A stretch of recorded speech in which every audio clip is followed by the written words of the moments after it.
Good evening. I'd like to thank you all for coming. My name is Ryan. I'm going to be talking to you this evening. I've been a professional firefighter with the City of Killeen for about 5 years now. What we're going to go over tonight is called the fire tetrahedron. It's the 4 components needed for fire to exist. And we're going to talk about the tetrahedron and how it relates to firefighters actually extinguishing fire. There's 4 elements in the fire tetrahedron: heat, fuel, oxygen, and chemical chain reaction. Simply put, all of our training that we go through, the 6 months of intense training, teaches us how to get rid of one of those 4 elements from the fire tetrahedron. First thing we'll talk about is fuel. Fuel comes in 3 states: solid, liquid, and gases. Solid is wood, paper, rubber, all of your normal combustibles. Anything you find in the house that's not liquid or gas is a solid. Next thing we'll talk about is liquids. That's going to be your gasoline, your diesel, oil, alcohol, things like that. And then the last part of the fuels is going to be in the gas state. That's going to be your butane, methane, hydrogen, all the particles that are in there that you can't see. The next element of the fire tetrahedron we'll talk about is heat. Heat is usually introduced into a fire environment from the form of spark or some sort of open flame. What it does is it warms the fuel package until it becomes at a combustible range.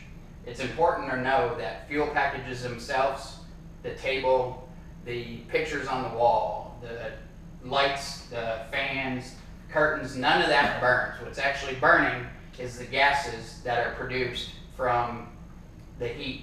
When heat warms up the fuel package, it off-gasses. That's called pyrolysis. Once it off-gasses, that's what burns. The fuel itself does not burn. The next part of the tetrahedron we're going to talk about is oxygen. Oxygen is everywhere around us. Everybody knows everything on Earth needs oxygen to survive. Fire is the same thing. It's a living, breathing thing. So if you don't have oxygen, there is no fire. Everybody remembers at one point in time either blowing into a fireplace, blowing into a campfire to try and get the fire to get bigger or to even start. I can't start a fire, I have to blow on it. I'm introducing oxygen into that fire. The last thing we're going to talk about is the chemical chain reaction. At this time, I'd like to quote one of my instructors, who happens to be my lieutenant, Mickey Jordan. He says, "It's not really important that we know exactly how the chemical chain reaction works. We just need to know that it does." So basically, the chemical chain reaction refers to a molecular breakdown that happens during fire. It's when there's a chemical chain, molecular breakdown, as fire is living, for lack of better words, that happens, and it's actually what produces the light you see in fire. When you see a smoldering fire, it's just a smaller or a lower energy chemical chain reaction. Now we'll talk about the ways firefighters put out fire. Heat. To remove heat, we spray water onto a fire. Everybody thinks that you get a fire wet and that's how it goes out. That's not actually true. Heat is BTU, or energy. What we do is we spray water onto a fire. Every droplet of water we put on a fire turns that heat and pulls energy from that heat and turns it into 1,700 particles of steam. We put enough water, or overcome BTU of fire, then we have, in essence, put the fire out because we took the heat away from it.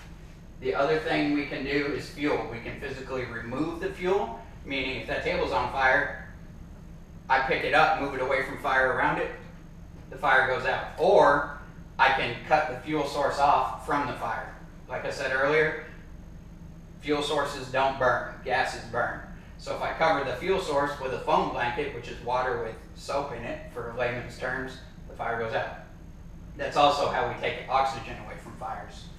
Chemical chain reaction is the one that actually, even though it's kind of the most difficult to understand because it's the newest part of the fire tetrahedron, it's the one that applies to most of you.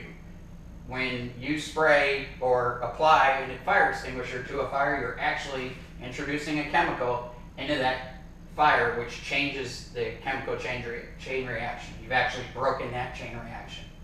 So that's what is important to you. The NFPA, National Fire Protection Agency, states that we have 4 ways to extinguish fire.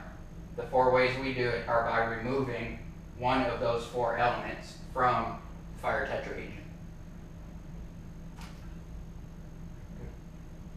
I'd like to thank you all for listening, and at this time, you are free to go.